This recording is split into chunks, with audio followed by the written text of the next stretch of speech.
सार लक्ष्मी जी जब स्वर्ग से धरती पर आ रही थी तो उन्हें सबसे पहले प्राणियों में उल्लू ही दिखा था। चूंकि वह रात का समय था तो प्राणियों में उल्लू ही ऐसा था जो जाग रहा था, इसलिए उन्होंने उसी को अपना वाहन बना लिया। इसलिए उल्लू का दिखना या उसकी आवाज सुनाई देना अत्यंत शुभ माना जाता है। पश्चिम बंगाल, आसाम और ओडिशा में तो लक्ष्मी जी के साथ साथ उनके वाहन उल्लू की भी पूजा करने का रिवाज है। कई जगहों पर माना जाता है कि यदि किसी भी गर्भवती महिला को उल्लू दिख जाता है तो यह शुभ संकेत है, और यदि उसे उल्लू छू ले तो उसकी होने वाली संतान सौभाग्यशाली होती है। इसी प्रकार उल्लू यदि किसी रोगी को छूकर चला जाता है तो उसका गंभीर रोग भी ठीक हो जाता है। यदि कुछ आवश्यक कार्य जैसे नौकरी, परीक्षा आदि के लिए जा रहे हैं और उल्लू दिख जाएं तो यह भी शुभ माना जाता है।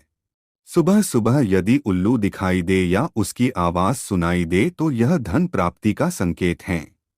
इसलिए उल्लू को या उसकी आवाज को कभी भी नजरअंदाज नहीं करना चाहिए। उल्लू की आंखों में आंखें डालकर देखना या उससे नजर मिलाना या मिल जाना यूं तो मुश्किल काम है, फिर भी यदि ऐसा होता है तो यह अत्यंत शुभ होता है। समझ लीजिए कि आप पर धन की वर्षा होने वाली है। इसी प्रकार से कुछ लोग उल्लू का दिखना या उसकी आवाज सुनाई दे जाने को अपशकुन मानते हैं। चूंकि उल्लू की आंखों की विशेषता होती है कि वह एक ही समय पर एक आंख से एक दिशा में तथा दूसरी आंख से दूसरी दिशा में देख सकता है।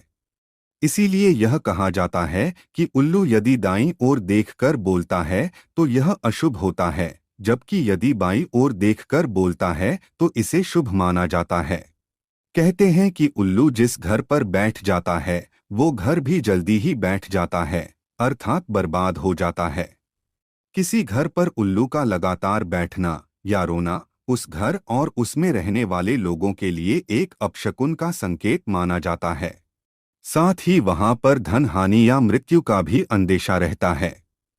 वैसे देखा जाए तो शुभ और अशुभ की बहस में उलझा यह पक्षी बहुत शांत होता है। किसानों के लिए तो यह वरदान ही होता है।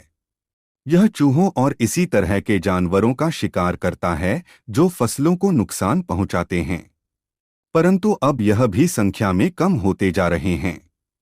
तंत्र साधना में और विशेषकर दिवाली के अवसर पर लक्ष्मी जी को प्रसन्न करने के लिए बड़ी संख्या में इनकी बलि दी जाती है।